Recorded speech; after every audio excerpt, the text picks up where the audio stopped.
No, zdaj pa k filmu. Film, posebni, sva z Barbaro izbrala pravzaprav,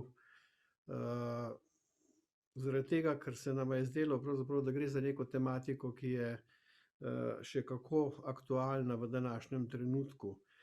Ne toliko zaradi tega, ker prikazuje pač, recimo temu, ciljno skupino, oseb z izrazitimi avtističnimi simptomi. Bolj zaradi tega, ker prikazuje pravzaprav način, kako se ta ciljna skupina, skupina posameznikov znajde v sistemu, ki je pravzaprav soroden našemu, se pravi relativno urejen. Francija vendarle je država, ki ima na voljo pravzaprav vrsto, strokovnih institucij, ki pomagajo različnim ciljnim skupinam oseb s posebnimi potrebami.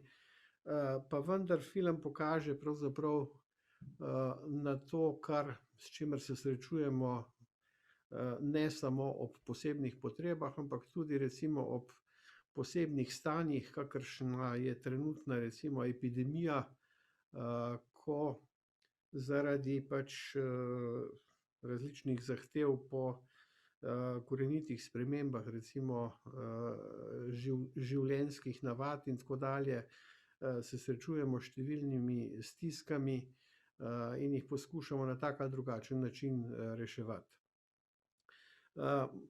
Želim povedati, da sta režiserja filma posebni režiserja, ki sta pred leti, posnela še eno zgodbo, s podobno tematiko, zelo uspešen, film Prijatelja, če se spomnimo.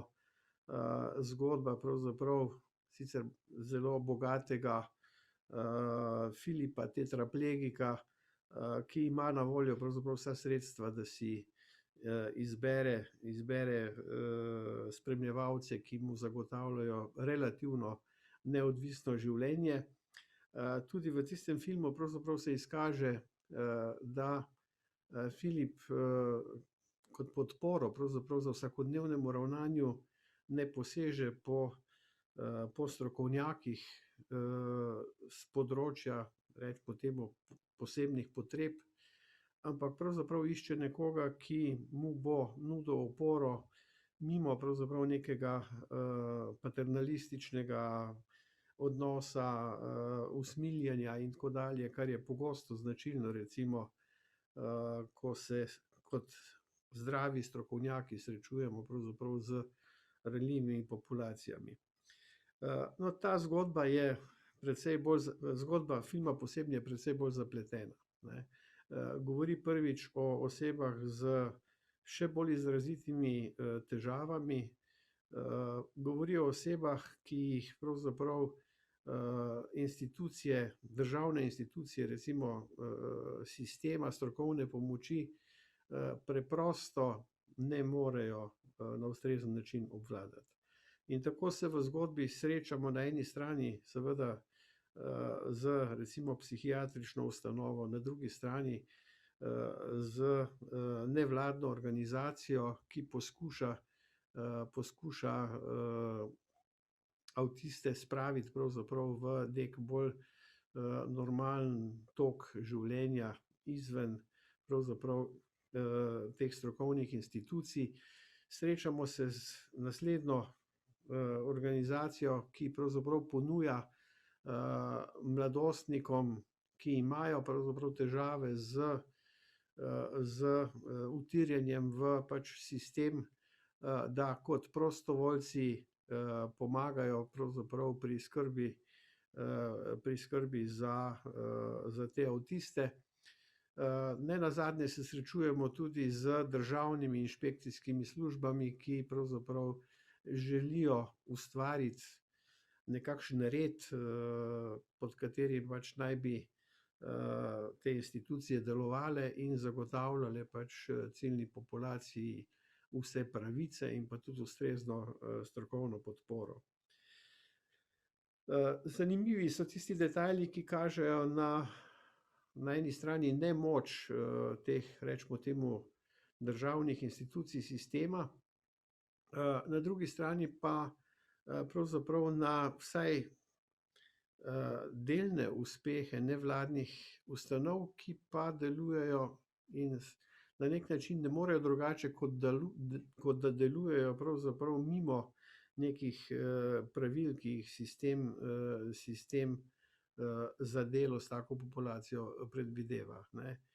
Zelo poveden je zaključek filma z ugotovitvijo inšpekcije, da pravzaprav ta ustanova Glas pravičnosti pravzaprav ne deluje po standardih, ki bi jih država predpisala, ampak ker je pravzaprav edina, ki lahko poskrbi za to populacijo, bi bila ukinitev te institucije seveda škodljiva, ne.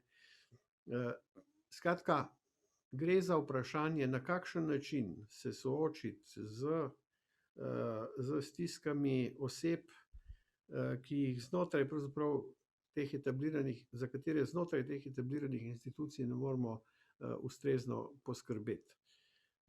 Upam, da se bomo dotaknili pravzaprav v drugem delu pogovora tudi vprašanja, koliko se podobne situacije pojavljajo zdaj v času epidemije COVID-19, na kakšen način pravzaprav se soočamo z stiskami otrok, mladostnikov in kakšne opore na eni strani najdemo v strokovnih institucijah sistema, kje pa so ravno nevladne organizacije ali pa mi kot posamezniki smo tisti, ki pravzaprav lahko uspešno poskrbimo za to, da mladostniki prebrodijo svoje težave.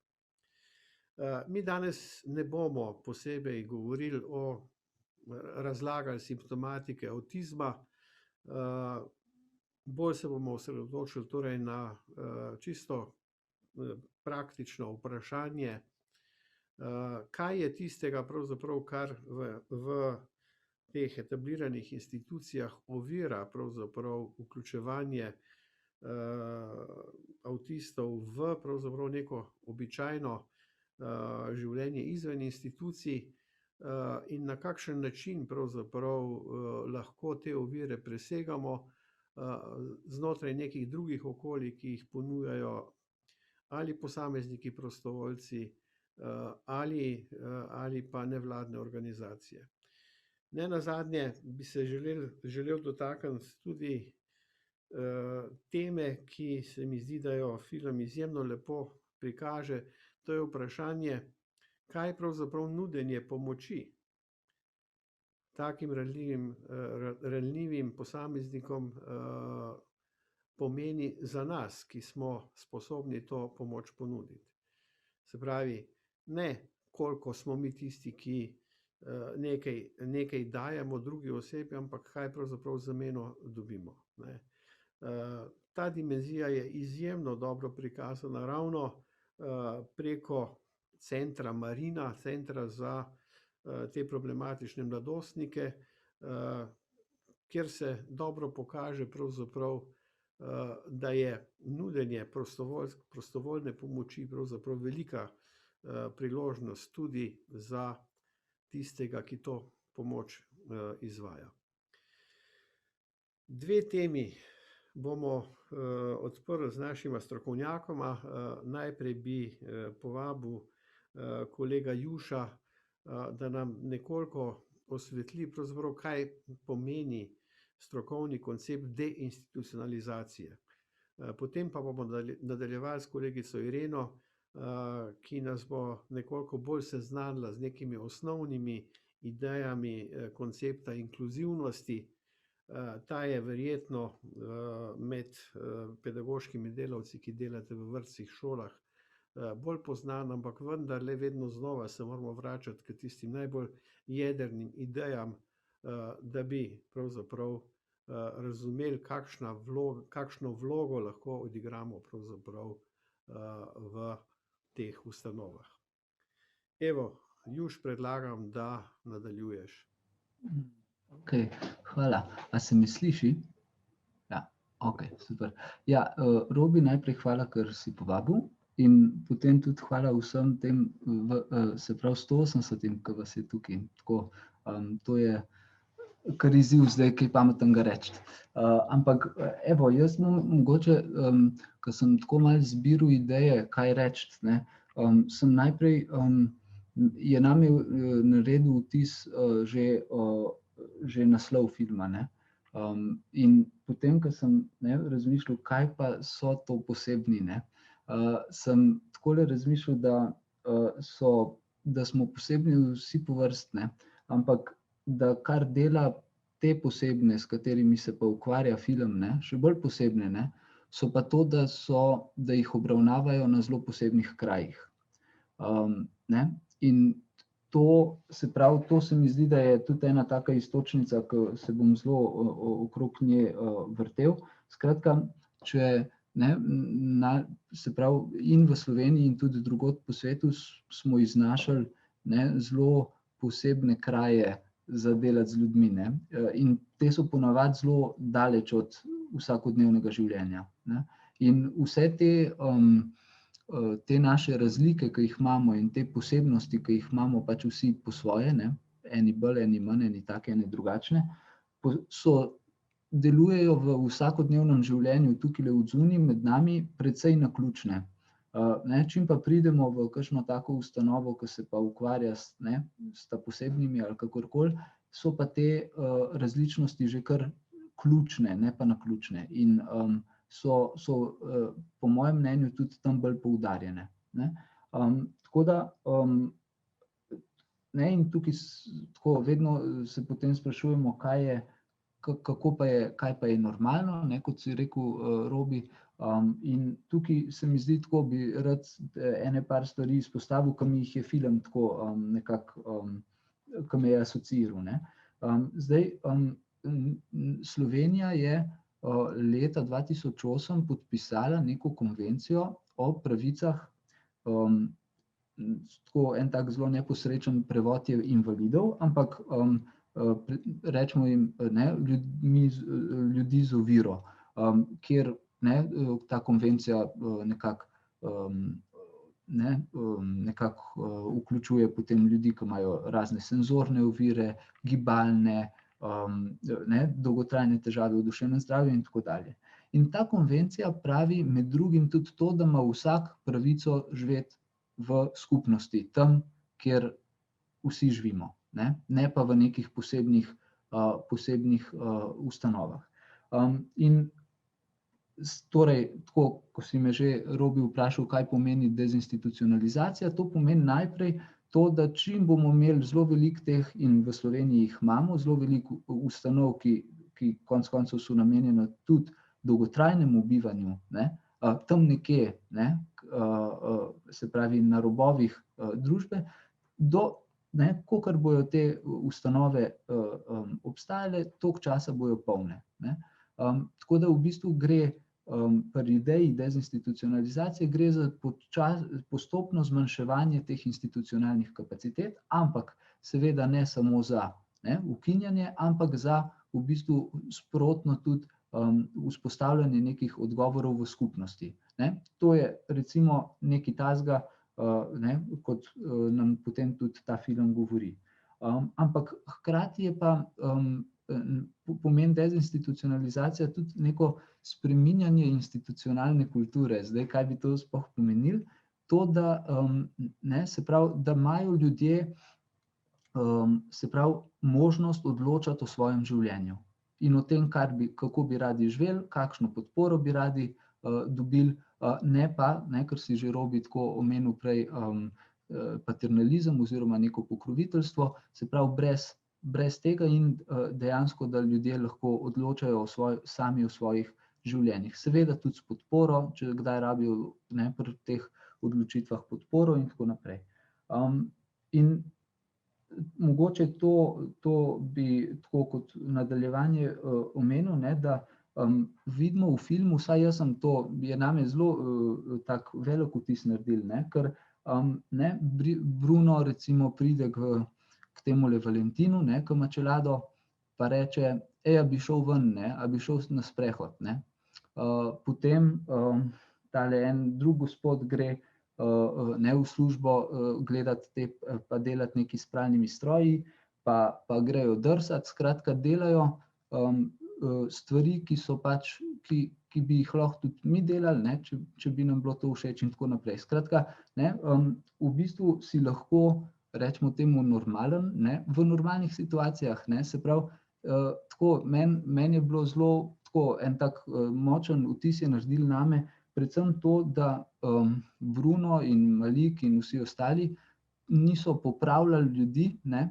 niso rekli, kako naj bojo, ampak so omogočali neke precej zelo normalne situacije, v katerih so pač lahko, ne, so šli jahati, pa so šli drsati, pa tako naprej, ne. Tako da to je bilo en tak, pa sam, ne, ko je tisti gospod šel sam na vlak, ne, pa so potem gledali, ne, a bo tisto zavoro potegnil, ne, skratka, to se mi zdi, da je pač en tak bil zelo tak močen moment filma, ki je bil v bistvu čez cel film zelo prisoten. In mogoče je tukaj film tudi zelo močen, vsaj zame je bil v tem smislu, da niso vedeli, ne, a bo zdaj tisti gospod ne, na zavoro pritisnil ali ne bo, ne. In potem niso vedeli, kako bo, ko bo Valentin spal v hotelu ali v tisti sobi tisto noč in tako naprej. Skratka, bilo je veliko negotovosti, bilo je veliko kaosa, ne. Ampak se mi zdi, da je ena taka, to, kar veje ven iz filma, no, vsaj to, kar sem jaz videl, je to, da so bili pripravljeni z ljudmi tvegati, ne. Z ljudmi tvegati to, da so pač, ne, da živijo odzunaj, kar prinaša sabo seveda neka tveganja, ampak je hkrati, ne, tako v tem smislu zagotavljanje življenja v skupnosti, ne. In ne, tako mogoče samo še ene dve, Robi, a imam še 2 minutki? To mi je bilo tudi zelo pomembno videti, da je prišel recimo Bruno ravno k Valentinu, ne, ne pa mogoče h komu, ki bi lahko rekel, ta je pa že, ne vem, toliko samostojen, da lahko gre ven živeti, ne. Se pravi, temu potem ponavadi tako nekako strokovno rečejo snemanje smetane, ne, da potem tiste, ki so pa že itak za živeti samostojno, pa potem preselijo iz kakšnih ustanov ven, potem pa pri tistih, ki pa mogoče rabijo več podpore, pa čakajo, ne, zato da, ne, kaj pa vem, ne, ker je seveda tudi oskrba kompleksnejša. Ampak, ne, to se mi zdi tako pomembno, se pravi, če naredimo ta korak, da zagotovimo kompleksno oskrbo v skupnosti za ljudi, ki rabijo kompleksno oskrbo, bo potem cel sistem bolj prijazen tudi do tistih, ki to kompleksne oskrbe ne rabijo. In po svoje je neka velika neenakost, če se zadeve lotevamo glih na obraten način, da potem, ne, se najbolj, ne, potem posvetimo tistim, ki, ne, rabijo majčkeno podpore, pa bojo živeli samostojno, ne. To pa se mi zdi tako pomembno, ko je Bruno pa prišel, ne, do Valentina recimo, ker so ugotovili, ne, da še vseeno bo, ne, da rabi veliko podpore, skratka in so začeli, mislim tako, in ta film po moje dobro prikaže tudi ta moment.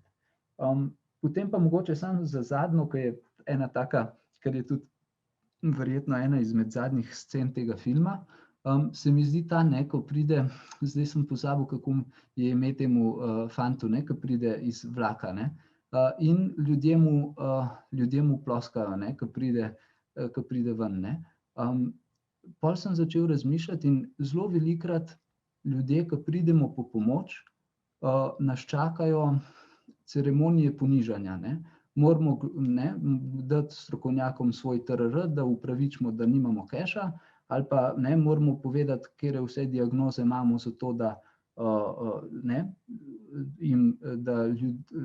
da ne, ljudi prepričamo, da smo upravičeni do kakšne pomoči in tako naprej. In to je zelo velikokrat precej, se pravi, veliko stigme prinaša in tako naprej, ne. In se mi zdi, da takole, kot so ploskali temu človeku, ne, se mi zdi, da bi mogli ploskati pod navednicami,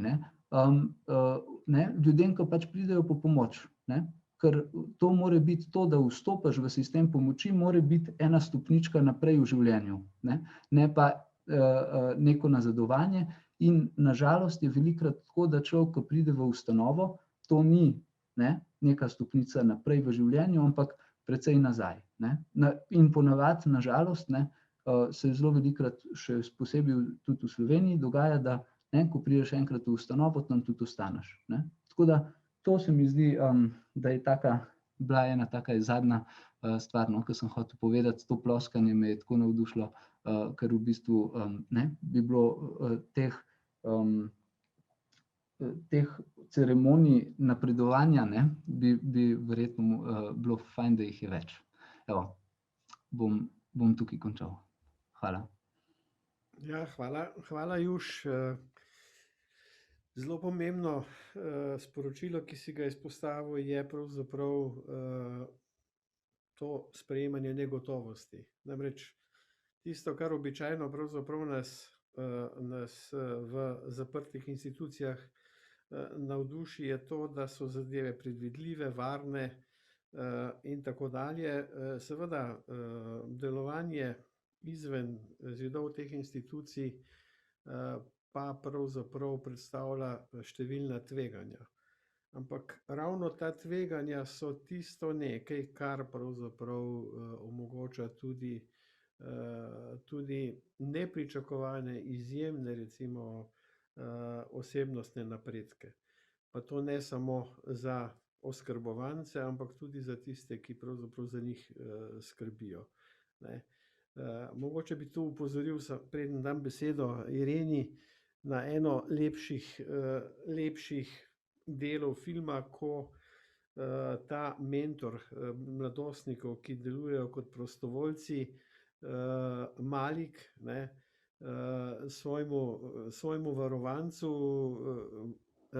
varovancu Dilanu reče: zavedaj se, da so ti avtisti, za katere skrbiš, ponudili veliko priložnost v življenju, da najdeš svoje mesto.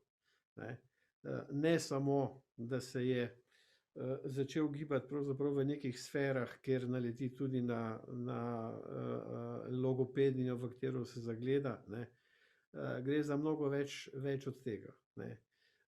Znašel se je v situaciji, ko pravzaprav je iz tiste brezizhodnosti naletel na možnost, da naredi nekaj, kar je tudi zanj smiselno in ob tem seveda osebnostno raste. Zdaj bi pa predal besedo Ireni, da še iz svoje perspektive osvetli videnje te filmske zgodbe. Hvala, Robi. Lep pozdrav še v mojem imenu. Zahvala vsem za povabilo, predvsem Robiju, tudi Barbari, da sem lahko med prvimi, ki z vami delim odzive na to res izjemno zgodbo. Moram reči, da sem imela priložnost to zgodbo videti dvakrat in hvala Bogu, ker je bila prvič zelo, toliko je večplastna, to, kar je Robi že omenjal, da sem si zastavila vprašanje, ojoj, kaj pa jaz lahko ob tej večplastnosti sploh ponudim oziroma katera vprašanja odpiram. Zdaj bom nekaj teh dilem odprla in mogoče ne bo čisto najbolj strukturirano, ker se bom hkrati skušala navezovati tudi na to, kar sta Robi in Juš že govorila. Namreč ene stvari podobno smo videli, pa če izhajam mogoče najprej iz tega začudenja, ki se mi zdi, da v filmu dobro prikazan. In sicer v filmu so osrednje vprašanje oziroma kako delati in kam z osebami za neko podobno diagnozo. Ampak meni osebno, ne vem, če ste vi tudi na to bili pozorni, sodelovali zelo raznoliko. Torej, takoj sem neko povezavo naredila, namreč v našem prostoru se pogostokrat ljudi s podobno diagnozo nekako njihova vedenja, način, kako pristopamo z njimi, tipizira, a ne, definira kaj in kako, še posebej v šolskem prostoru to velja. In na drugi strani, takoj zatem se mi je pojavilo vprašanje, od kod Brunu ta energija, ta moč, da se je, a ne, če se spomnimo, verjetno je figurativno rekel, 10.000 prošenj so poslali različnim podjetjem, da bi Jozefa sprejeli, a ne, fanta, ki je rad popravljal pralne stroje. In dolgo sem čakala, da sem prišla do odgovora, pa sem si ga prav prepisala, namreč ob drugem ogledu to možno, ne, sodobna tehnologija omogoča, da ustavljaš, ker se mi zdi to ključno tudi za razmislek naprej. Namreč kontekst je bil tak, ko je z Dylanom sedel v čakalnici, malo pred tem je Dylanu ta Valentin nekako poškodoval nos in Dylan reče Brunu, jaz tega ne razumem, a ne. Malo pred tem me je Valentin skoraj objel, a ne, občutek sem imel, da so se zbližala, ne, na koncu pač je povzročil to. In takole odgovori Bruno, zavedati se moraš, da je večina teh otrok zaprtih, po več mesecev, celo leto. Ko pridejo k nam, se na lepem znajdejo v skupini, čisto izgubljeni so, ne znajo se obnašati, predolgo so sami. Ob najmanjši frustraciji, stiski, to pride na dan. Z besedami ne znajo, zato so nasilni, kot si videl. To je v bistvu le moja razlaga. V resnici ne vem prav veliko. Vem le to, da jih moram spraviti ven. Torej, oseba, ki, a ne, nekako v filmu prizna, da o sami specifiki ljudje s to podobno oziroma isto diagnozo ne ve veliko, a ne, vidi pa, kaj se lahko zgodi z ljudmi, ki so toliko časa zaprti. In tu se mi postavlja eno vprašanje, pravzaprav, ne, tudi v filmu zelo dobro vidimo, ravno pri primeru Valentina, da ko je bil znotraj te institucije, pozabila sem že tisto grozno kratico za DPDZ, ali kaj že MZEZS, kamor pripeljajo te najtežje primere, a ne, pa ne samo po diagnozi, pač pa tudi socialno-ekonomski status, kjer je pač Valentin pristal. Tam je kazal zelo veliko avtodestruktivnega vedenja, samopoškodovalnega in tako naprej, a ne, z glavo, a ne, butal in so mu pač zaradi varnosti dali to zaščito, a ne, neko čelado. Ko so ga pripeljali ven, je bilo tega vedenja zelo hitro, bistveno manj. In tu se meni osebno zastavlja vprašanje, koliko pravzaprav je specifika na čisto fiziološki ravni delovanja teles oseb z motnjo avtističnega spektra, povod za neka vedenja, ki so zanje in za družbo moteča, in kolikšen je delež okolja, da ta vedenja sprovocira, ne, da ta vedenja izziva. In kot je Juš rekel, omogočati v bistvu zelo normalne situacije, to je bil cilj Bruna, ne, in niso se ukvarjali s tem, kako bi popravljali, ne, kako bi ljudi, ki, ne vem, ta Jozef je težko šel mimo tega, da bi potegnil, kaj že, tisti alarm, sprejemali so to njegovo specifičnost, ne popravljali, a ne, in preizkušali, vedno znova preizkušali, kakšna globoka vera. In na drugi strani, kar film se mi zdi, da zelo lepo pokaže, pa je včasih, ne, v realnosti to malo težje prepoznati, kako zelo so sodelovali to zdravstveno osebje iz te institucije skupaj z Brunom in z Malikom, ne, mislim, da se tako naglaša. Verjeli so v njega, ne, in torej, videli so, celo zdravnica pravi, ko pride ta inšpektor Jahnej, ne, brezpogojno, torej Bruno sprejema paciente, ki jih družba zavrne, ali brezupne primere. Medicina temelji na protokolih. Oni pa delujejo ravno nasprotno. Vodita jih srce in vera, zato uvajajo novosti, razmišljajo izvirno. In nadaljuje, imeli so prav, da nas ob naših pogostih opozorilih, da gre za brezupen, nevaren primer, niso poslušali, kajti upali so si tvegati, ampak v večini primerov na nek način tudi uspeli, vsaj v filmu so zgodbe nekako prikazane, kljub tej zgodbi z Valentinom, ki je iz hotela nekako se uspel izmuzniti in kjer je bilo res napeto, ali se bo to končalo srečno ali ne, se je končalo srečno. Skratka, v bistvu imamo tle zelo primer, po moji oceni, tako sem videla, dobro sodelovanje, zelo visoko strokovno usposobljenega kadra znotraj institucije, skupaj z neko prostovoljno organizacijo oziroma dvema, katerih tudi sama poimenovanja so zelo zgovorna, Glas pravice, ali Pristan pri Maliku, kjer so skušali z roko v roki na nek način sodelovati, oziroma kjer se je izkazalo, da pravzaprav družba za te najhujše primere, kot pravi zdravnik, v filmu omeni zdravnica, hujša kot je motnja, večja je verjetnost, da jih nobena institucija ne bo sprejela in da bodo ostali doma s svojci. Skratka, ta primer sodelovanja se mi zdi tudi tako,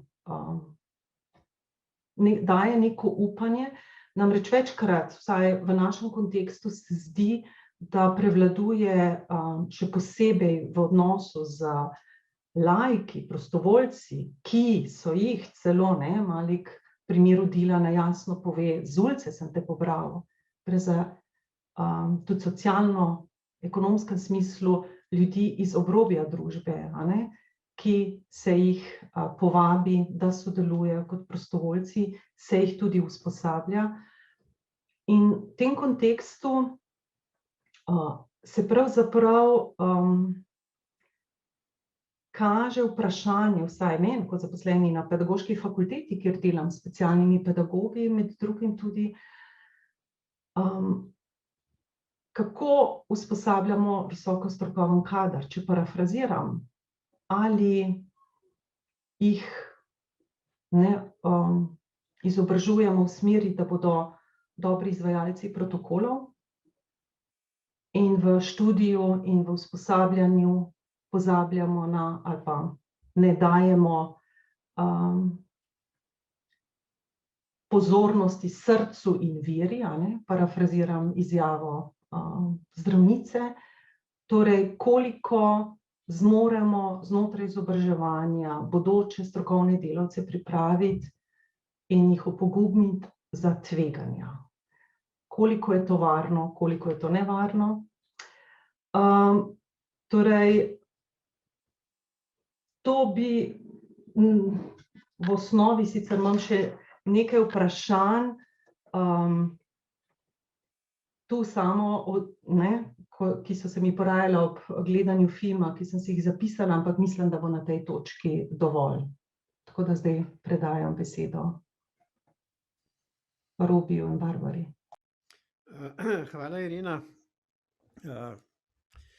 Mislim, da si izpostavila eno ključnih dimenzij, ki jih običajno pravzaprav v teh pogovorih vedno odpiramo. To je tudi poleg same fabule, zgodbe, tudi vprašanje, kako so prikazani liki. In ta lik Bruna je seveda ena od ključnih dimenzij te filmske pripovedi. Zdaj, po eni strani seveda ga prepoznamo ravno v tem nagovoru, ki si ga omenjala, ki ga psihiatrinja poda tej inšpekcijski službi. Prepoznamo ga kot nekoga, ki brezpogojno verjame, da lahko z vsakim posameznikom doseže nek napredek, da ga lahko pripelje ven izza zaprtih zidov institucije. Nekaj, kar si mogoče nekoliko manj izpostavlja, pa je tudi v tisti oceni zelo pomembno, pa je pravzaprav, da izpostavi njegovo kreativnost. Namreč, če smo rekli, da je delo z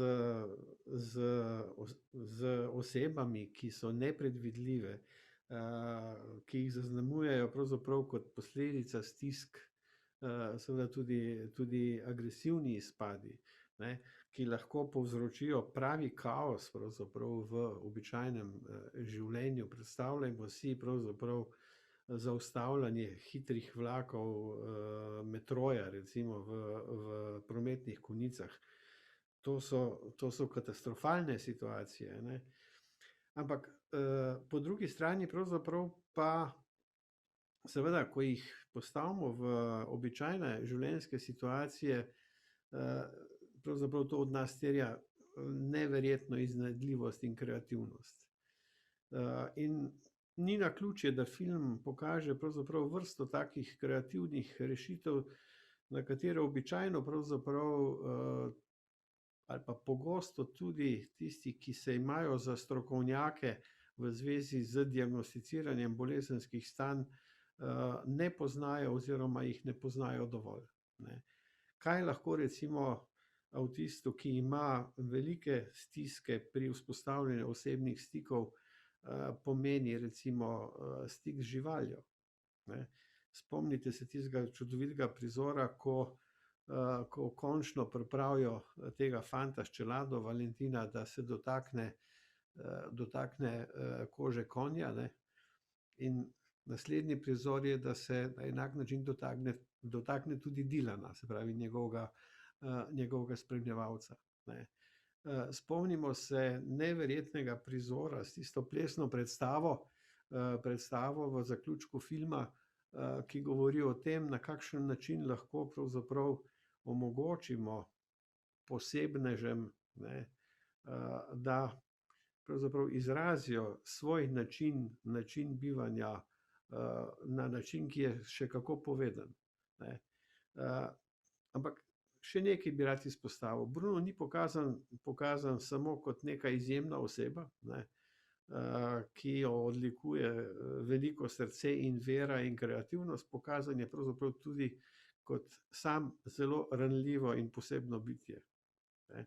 Če primerjate recimo neznajdenje avtistov recimo v običajnih življenjskih situacijah z načinom, kako se Bruno srečuje z ženskami, s katerimi naj bi vzpostavil stik, bomo videli pravzaprav, da med tema dvema prizoroma ni prav velike razlike, ne. Se pravi, tudi tisti, ki nimamo nekih diagnoz, ki se relativno dobro znajdemo pravzaprav v življenjskih situacijah, se bomo znašli tudi v trenutkih, ko smo sami hendikepirani, in med nami in tistimi posebneži ni prav velike razlike, ne. Hendikep je nekaj, kar nosimo pravzaprav vsi v sebi, ne, in če si ga uspemo priznati in približati, bomo ravno ob pravzaprav takih situacijah znali pravzaprav boljše reševati tudi svoje osebne življenjske zagate. Zdaj bi pa prosil Barbaro in Anjo, da otvorita pravzaprav komunikacijo z gledalci.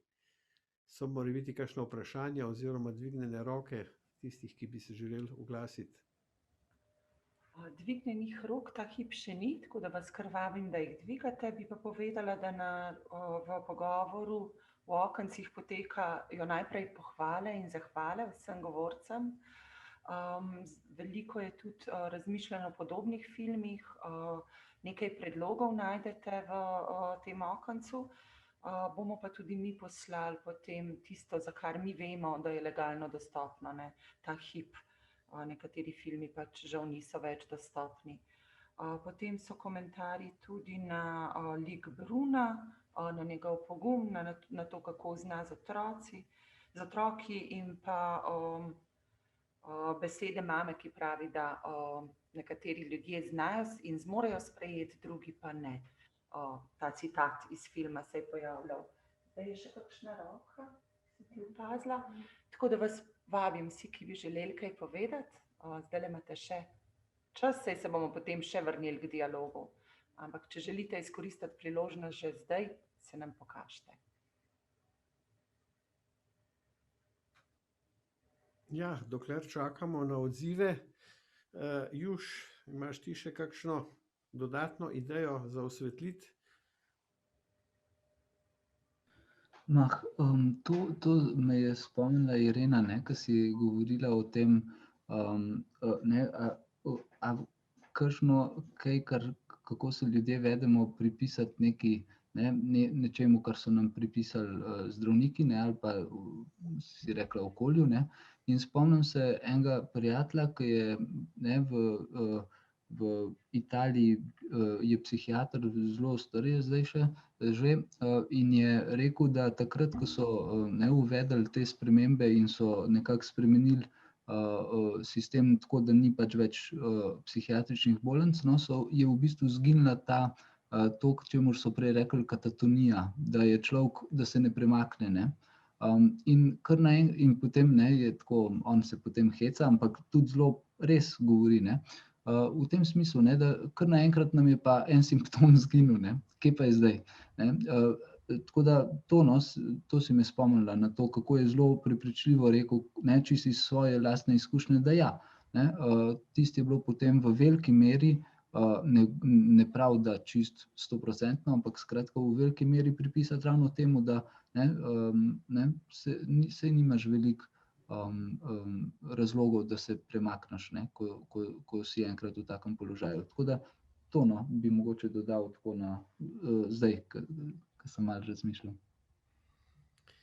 Ja, na eni strani seveda ta negibnost, po drugi strani seveda pa tudi agresivni izpadi, ki pogosto pravzaprav izvirajo iz te stiske, ki jo povzroči izključenost oziroma popolno neznajdenje v nekem novem položaju, ki ga preprosto te osebe ne morejo obvladati. Mogoče izziv za sogovornike, tudi bivanje v času epidemije nas je pravzaprav spravilo precejšen čas za zidove lastnih stanovanj.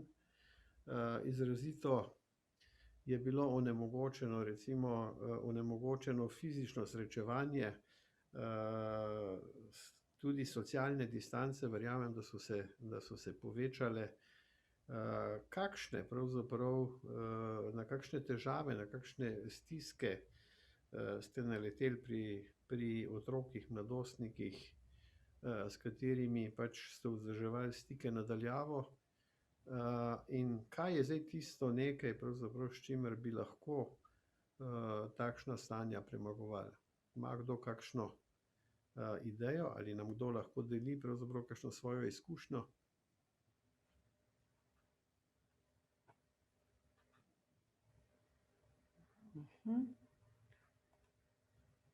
Kako pa se to? Eno roko imamo. Gospa Violeta. Izvolite. Dober dan, želim lep pozdrav vsem. Moram priznati, da sem še vedno pod vtisom filma, ker sem ga zaključila dobrih 15 minut pred srečanjem, pa bom rekla, ne bi spregovorila toliko o filmu, ampak o tem, v kakšno situacijo me je, kot pedagoga v bistvu v določenem trenutku postavil ta film. V bistvu izhajam iz osnovne šole Franceta Bevka, ki postajamo zelo prijazna šola, bom rekla, otrokom s takimi in drugačnimi težavami. Vsekakor ne s tako hudimi, kot smo jih zaznali in bili priča zdajle v tem filmu. Ampak če nekoliko parafriziram, v bistvu se tudi mi nekako simbolično nahajamo v situacijah, kot morebiti ljudje, ki so bili prikazani kot prostovoljci v tem filmu. Zavedati se morate, da specialnih pedagogov, ki bi bili za toliko različnih, bom rekla, otrok s takimi in drugačnimi težavami, navsezadnje tudi z otroci z pač avtističnimi motnjami, spektrom avtističnih motenj, je zelo raznoliko število glede na specifike, ki jih imajo. Da ne govorimo o nas pedagogih, ki seveda priskočimo v pomoč, ker pač se takim otrokom pojavljajo težave tudi potem pri učenju, pri delu, pri vzpostavljanju komunikacij. Zdaj, dejansko tudi mi sami, bom rekla, kot šola, z vodstvom, orjemo neko zelo tako, bom rekla, zahtevno ledino, ne glede na to, da imamo številna izobraževanja, da se mi tudi kot pedagogi udeležujemo različnih izobraževanj, ampak vsak otrok, ki pride, je za nas spet nov izziv in nova izkušnja. In recimo jaz sem se zdajle počutila po gledanju tega filma izjemno nemočno v določenih trenutkih, ko sem se spomnila, tako kot ste rekli, kako ravnati. Ravnala sem čisto entuziastično, predvsem sem poskušala prisluhniti otroku, pustila na stran, za katero pomoč sem bila dodeljena. Nisem bila dodeljena za pomoč avtističnemu otroku, ampak pomoč pri premagovanju učnih težav, ki jih je tak otrok imel. Naposled se je izkazalo, da me potrebuje v drugi obliki. In recimo zdajle pri pouku nadaljavo, ker smo imeli, resnično smo, bom rekla, kot kolektiv, v medsebojnem sodelovanju zelo, zelo prisluhnili takim otrokom, ki so pogosto bili prepuščeni sami sebi, a veste. Pouku samem preko Zooma sošolci niso mogli tako slediti kot ostali in so potrebovali individualno našo pomoč. Kjer so pa dejansko bolj potrebovali ne pomoč na učnem področju, ampak pomoč v nekem socialnem stiku, pomoč pri povezovanju s stikom z drugim sošolcem, ki so jo v tem času skoraj da izgubili. Po prihodu, a veste, v šolo, pa so se pojavile še druge stiske. Moje osebno mnenje, 2 do 3 mesece odsotnosti od neke skupine, ki jih je že sprejemala, ker so bile že neke vezi povezane, je to za njih pomenilo ×3, ×4, a veste, oddaljenost od ostalih. In so dejansko v prvem tednu spet potrebovali nekako našo pomoč, da so vzpostavili rutino tega življenja, teh socialnih stikov, ki jih imajo sošolci med seboj in so jo ohranjali tudi v Zoomu, oni pa so jo v tem času izgubili. Tako da jaz osebno sem, pa tudi velika večina mojih kolegov, ki je nudila to pomoč, smo bolj zanemarili to učno plat, ki je postala v tem trenutku postranska, bolj zato, da so dejansko se počutili ti otroci spet del nečesa. Za njih je morebiti to bila svoboda, morda se motim, ampak oni so prišli iz nekega zaprtega okolja, spet v neko novo okolje, s katerim so izgubili stik in so ga morali postaviti na nov način, kajti tudi ti otroci, ki so se vrnili k pouku, so bili tokrat drugačni. In tega od nas nihče ni pričakoval. In ko sem se jaz znašla, bom samo en trenutek opisala, jaz sem imela z učencem, recimo DSP, pri posebnih urah, v času, ki si ga je on izbral. In to je laufalo, nekako sva vzpostavila kontakt s takimi in drugačnimi tehnikami in metodami dela. Ko smo se vrnili v šolo, je bilo zaradi, bom rekla, upoštevanja zdravstvenih razlogov in mehurčkov, nenadoma ta rutina prekinjena.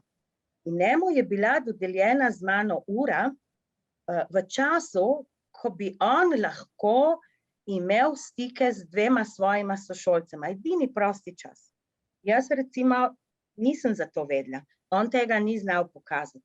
In ko sem jaz v tistem trenutku videla v bistvu mladega, bom rekla, fantiča, ki trka steno, mislim, z glavo ob steno, me je streslo, ker je ta otrok v določenem trenutku začel to početi pred mano v računalnici, kjer sem bila jaz prepričana, da bova poskušala z različnimi tehnikami to premostiti, pa mi ni uspelo.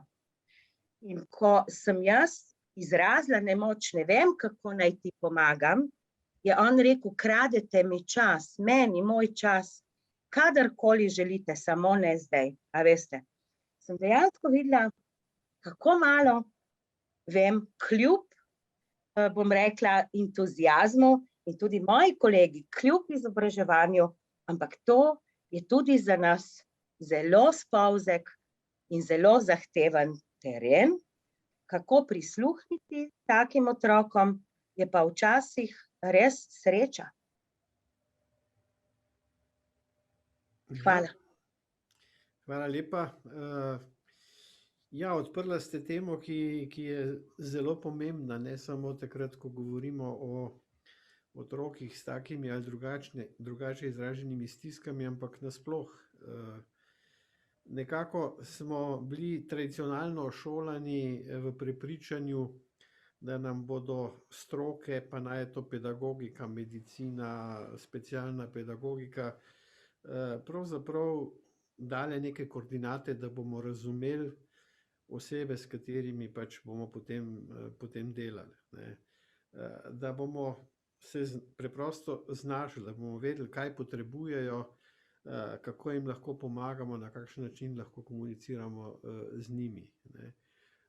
Tisto pravzaprav, kar je bilo mnogo premalo poudarjeno v tej klasični pedagogiki, je dejstvo, da kljub nekaterim zelo koristnim vedenjem, ne, še vedno, ko vzpostavimo stik s posameznikom, z neko osebo, ne, brez tega, da se pogovarjamo, da ga poslušamo, ne moremo pravzaprav ugotoviti, v kakšnem stanju se nahaja, kaj je trenutno tisto, kar ga preokupira, katere stiske doživlja in podobno. Ne. Se pravi, ta pozornost pravzaprav, ne, in ta pravzaprav naprejšnja pripravljenost, da poskušamo pravzaprav nagovoriti osebe, za katere skrbimo kot učitelji, vzgojitelji,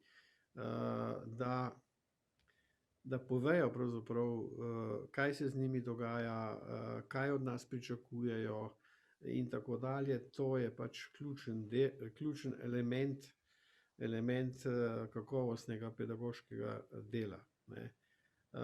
Tudi to, kar ste izpostavili, seveda, da po tolikih mesecih šolanja na daljavo dejansko otroci in mladostniki, s katerimi se ponovno srečamo, niti pod razno niso več povsem enaki kot takrat, ko smo se zadnjič srečali.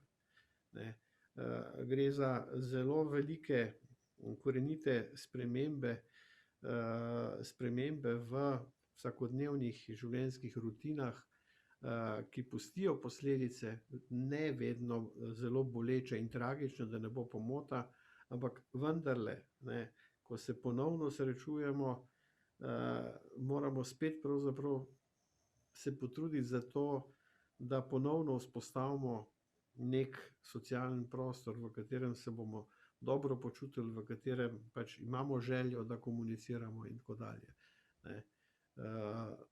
Tako kot vsaka nova generacija, ki vstopi v vrtec, v šolo, potrebuje nek čas uvajanja, je pravzaprav to tisti element, ki se zdaj pač ob prekinjanju tega šolanja v institucijah, se moramo tega seveda še kako zavedati. Barbara, je še kakšen odziv? Bi pustila Ireni, da te dopolni, potem pa morda Anica Mikuš-Kos, mislim, da je tudi z nami. Okay. Jaz sem hotela samo se navezati na gospo Violeto, ki je z nami podelila te svoje stiske, ne nazadnje, in malo navezati na to, česar se v tistih svojih minutah nisem dotaknila, pa me je tudi strašno nagovorilo. Namreč vzajemno nerazumevanje, bi rekla, ki je,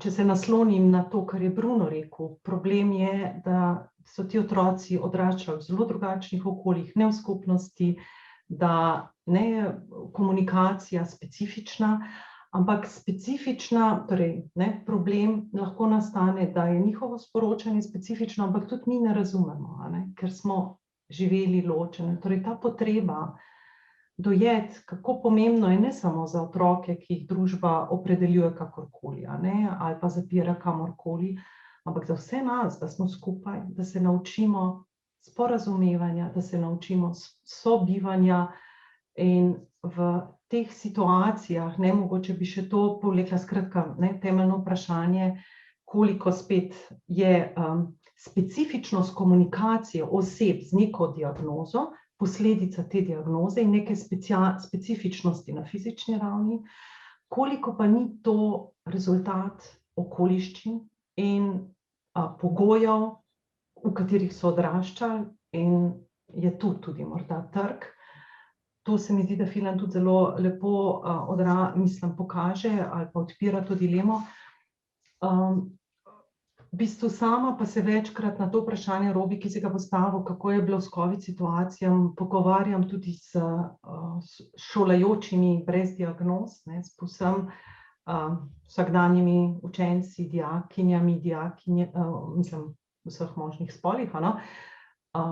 In me preseneča, kakšne stiske doživljajo. In kako pada motivacija za učenje, kako pada smiselnost početja, česarkoli pri marsikomu. Zdaj se spet postavlja vprašanje, koliko niso te okoliščine sprožilni dejavnik za patologije, če smem zdaj malo medicinskega izrazoslovja, skratka, koliko so te stiske še znosne, ki pa bi že potrebovali neko strokovno pomoč. To se pogosto odpira vprašanje, ki mi ga naslavljajo starši. Ne vedo, ali njihov otrok, ki je bil do zdaj neidentificiran kakorkoli, recimo konkreten primer, ali gre za motnje hranjenja, ali gre za neka resna anksiozna stanja, ali gre za, da ne naštevam. Pa me zanima, če še kdo od vas karkoli na to vižo že tudi opažal pri svojem delu.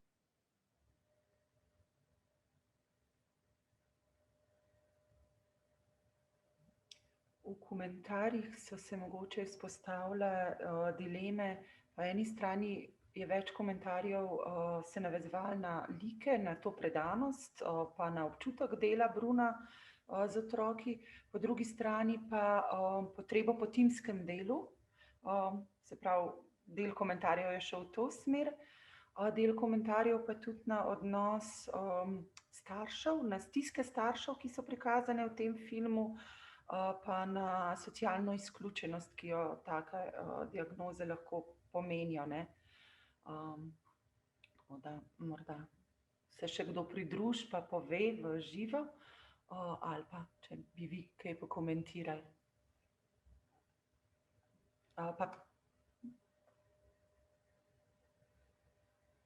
Imamo eno roko. A je Anica tudi prej dvignila roko? Ja, Anica Mikuš-Kos pa Bojan Dekleva. Če bi želela, bi bili zelo veseli tudi vajnega odziva, vemo, da ste z nami. Pa Anica je že kar naša redna gostja, Bojan pa mislim, da se nam je tudi pridružil že večkrat. Iščem pa roko, ki se je prej dvignila, si bil to ti, Jož? Potem pa prosim, da se kar še enkrat dvigne. Ali ti imaš, Anja?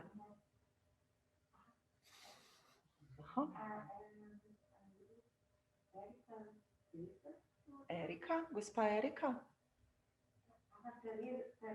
Gospa Terezija, kar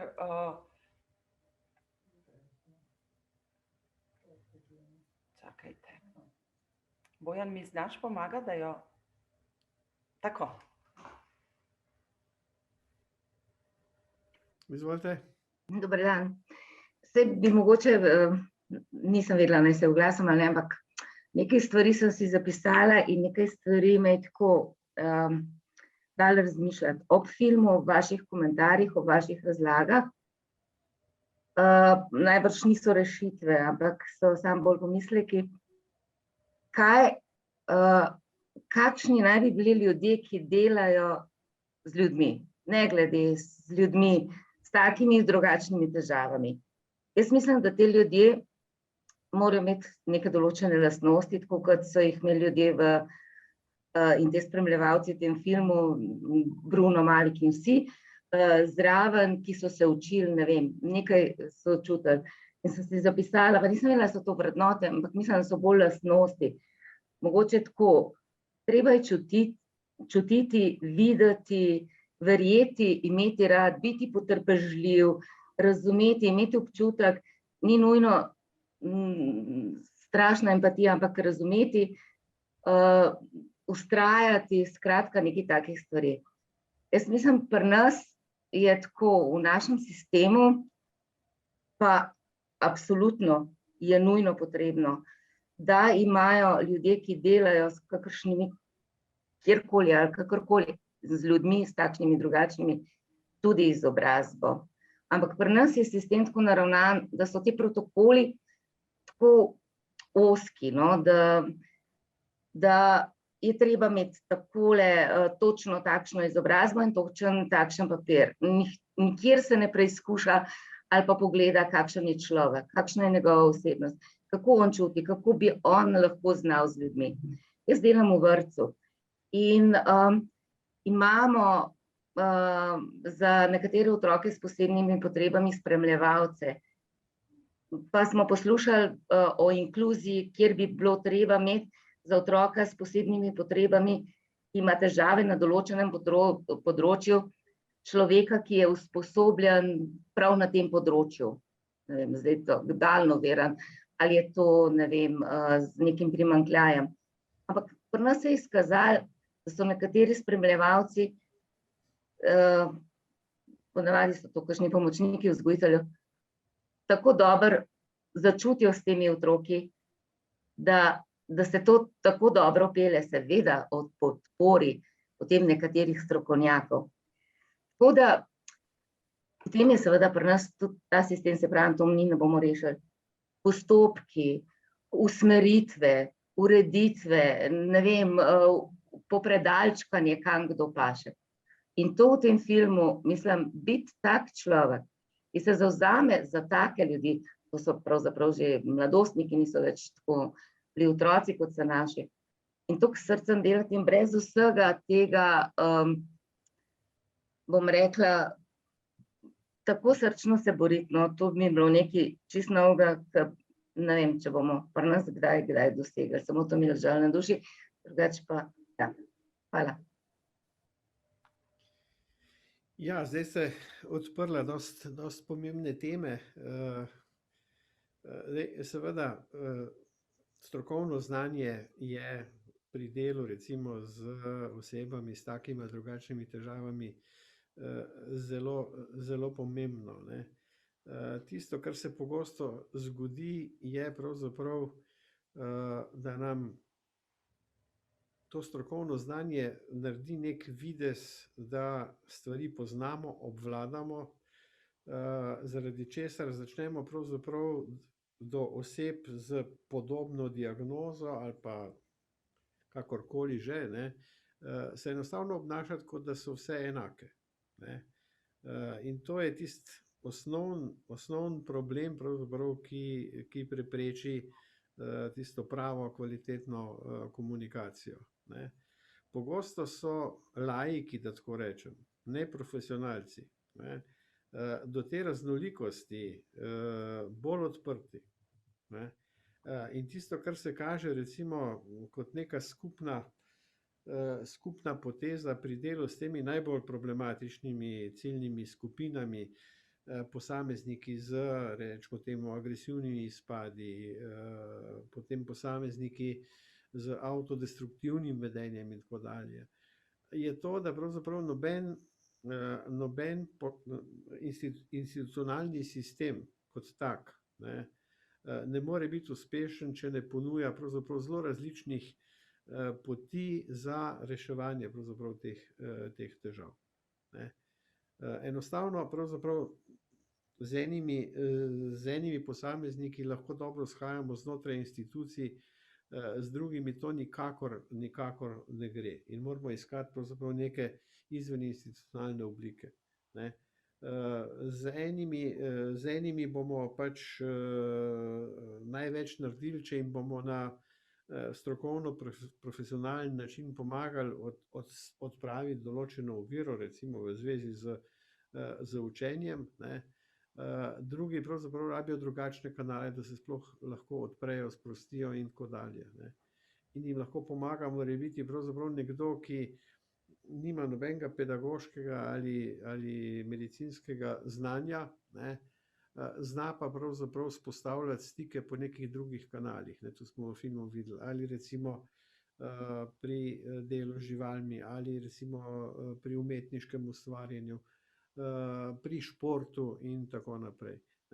In dobri sistemi so tisti, pravzaprav, ki si priznajo, da zgolj po tej ustaljeni institucionalni poti preprosto ne moremo uspešno reševati predvsem tistih psihičnih stisk in vedenjskih problemov, ki so običajno pravzaprav se nacepijo na neke druge težave, recimo pa naj so te pogojene z, rečemo temu, slabimi socialnimi razmerami ali z nekimi specifičnostmi v zvezi recimo z delovanjem telesa in tako dalje, ali kakorkoli drugače.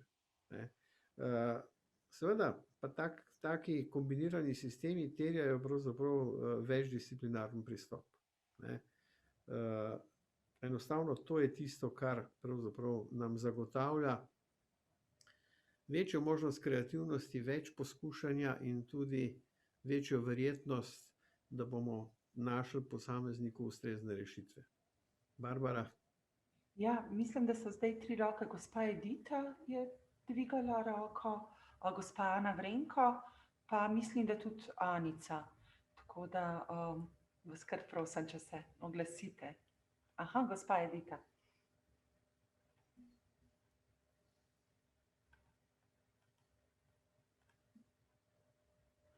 Ja, izvolite.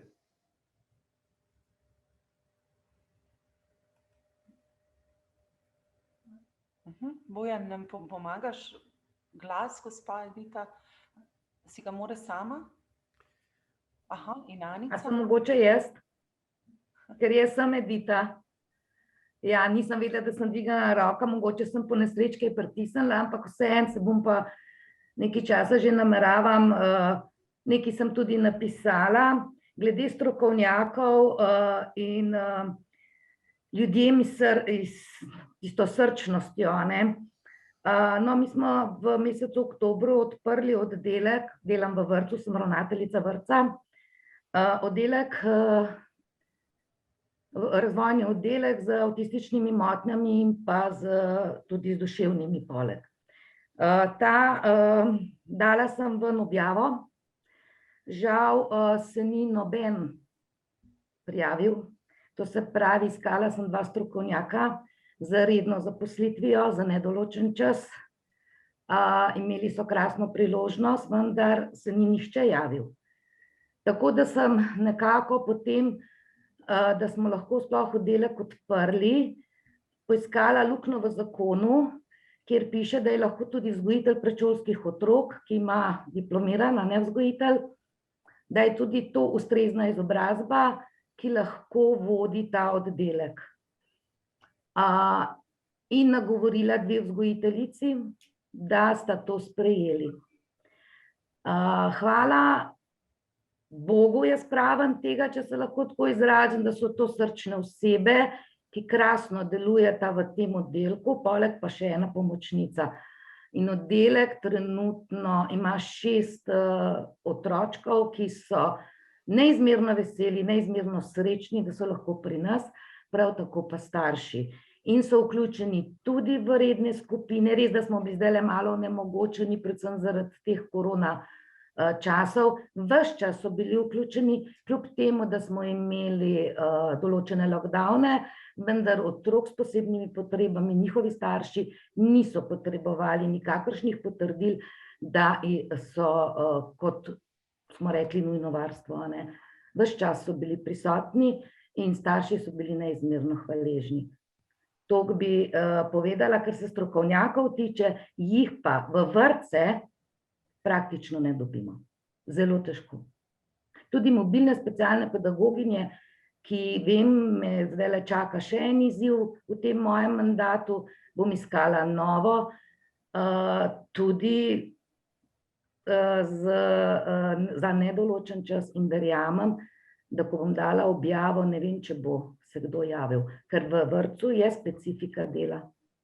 Tega se moramo zavedati in ljudje se izogibajo. Očitno so drugje boljše ugodnosti, ne vem. Skratka, ne dobimo. Hvala. Ja, mislim, da se bo zdaj oglasila Anica. Pa še potem gospa Vrenko. Ja.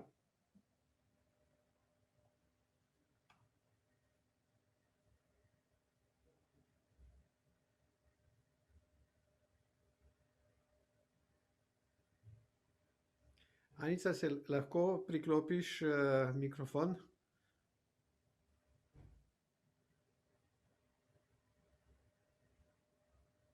Bojan, jo ti lahko? Bojan je naša skrita tehnična pomoč. Anica, levo spodaj, tisti gumb mute, če ga odkljukaš na ekranu.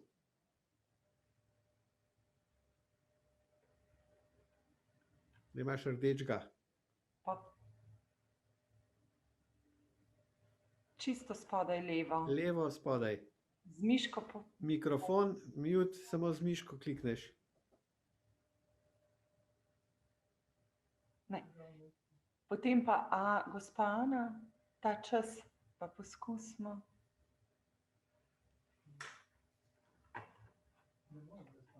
Ja, jaz sem se pa osredotočila še na 3 stvari, ko so mi bile zanimive v povezavi z samimi delavci, z Brunom pa z Malikom.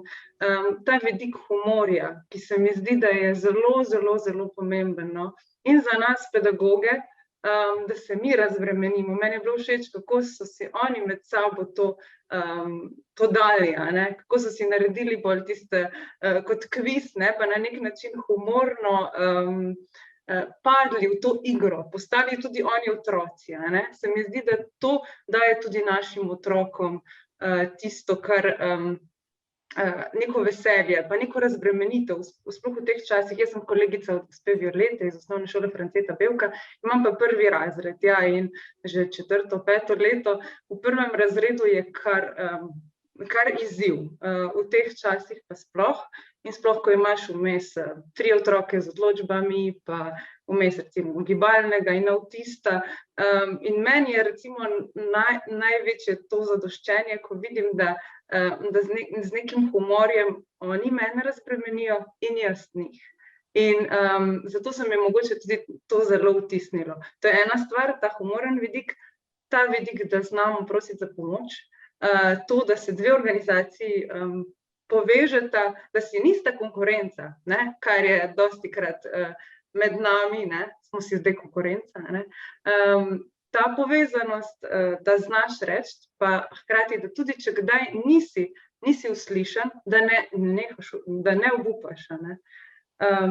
To pa ta način biti z njimi, igrati se z njimi.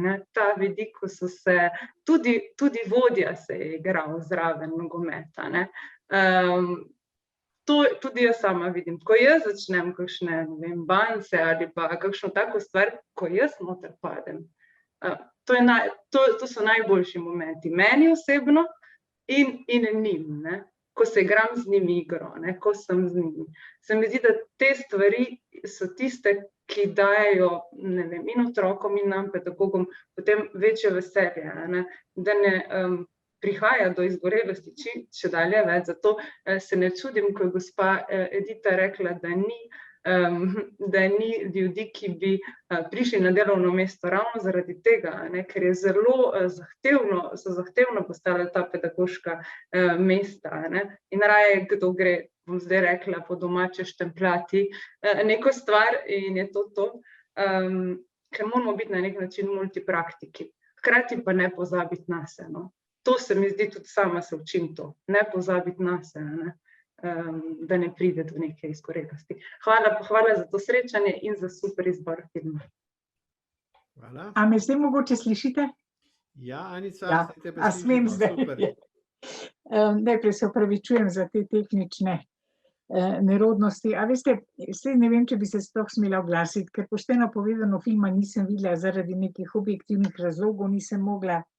Tudi nisem niti besede slišala, Robi, kaj si govoril, ne vem zakaj, gospe sem slišala, tebe pa ne. Ampak vendar vem, o čem film govori in tudi vem, o čem se pogovarjamo. Jaz sem po poklicu otroška psihiatrinja in veste, danes je v celem svetu vprašanje, kako pomagati otrokom s težavami in pravzaprav vsi prihajajo vedno znova do zaključka, da nikakor ni odgovor stroka jim bo pomagala.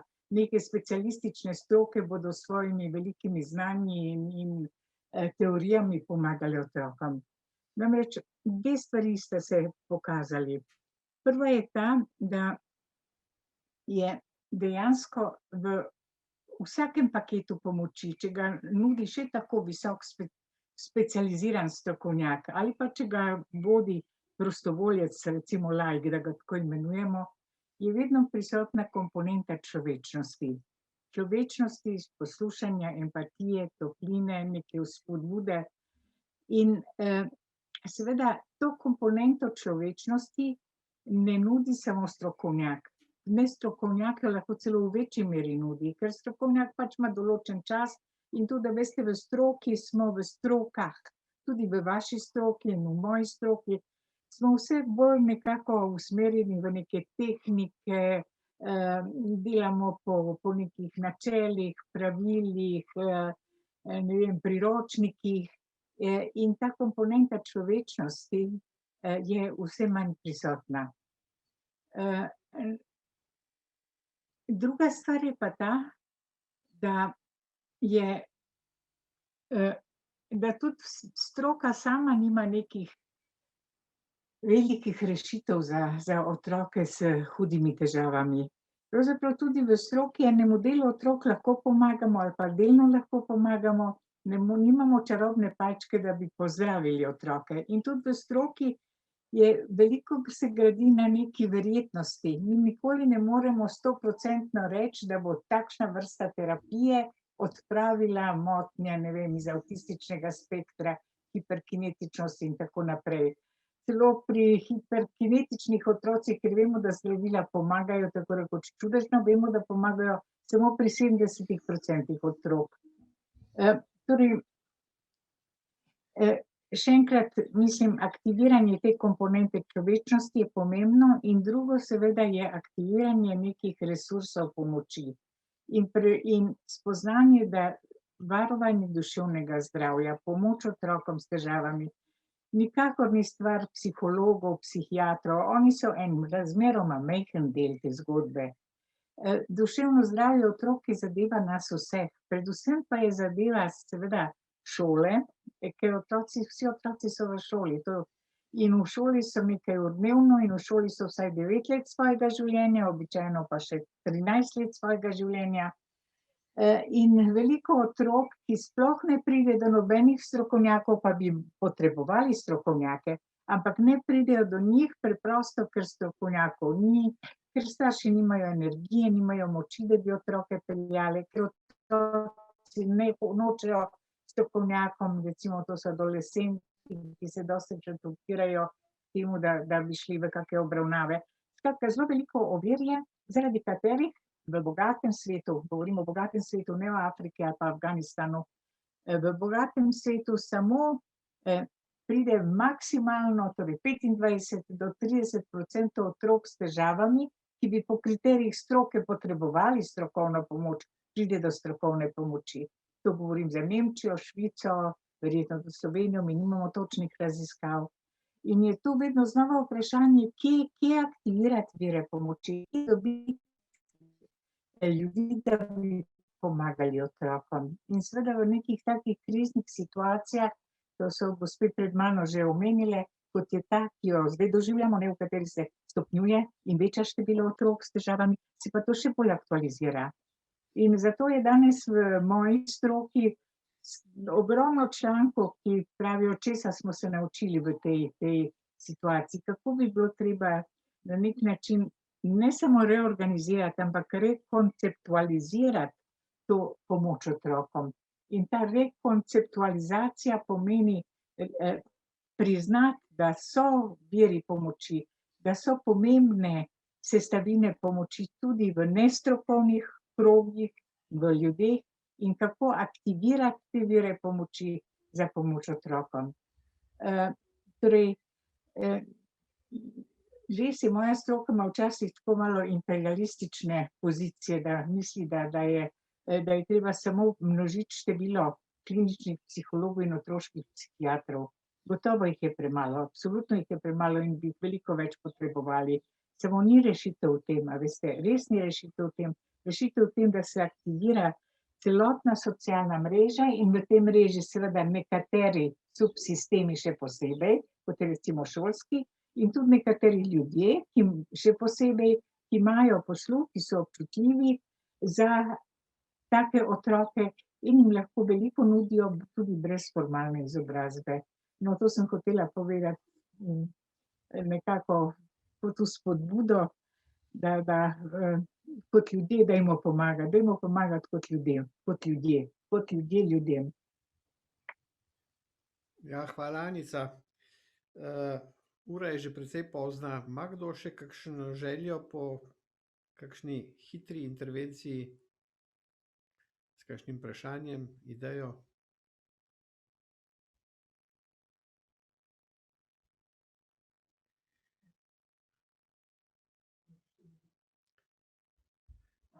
Če ni, potem mogoče samo par sklepnih idej. Mislim, da... Robi? Ja. Ena roka je pa bila. Ja, pa kar prosim, ja.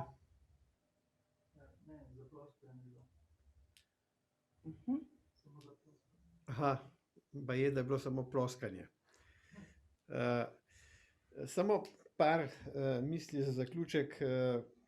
Anica je lepo pokazala pravzaprav, kaj pomeni socialna mreža, ki lahko vzpostavlja pravzaprav pogoje za izboljšanje duševnega zdravja. Sam bi dodal samo nekaj. V šoli to niso samo učitelji, ki seveda niso strokovnjaki za duševne težave ali celo motnje.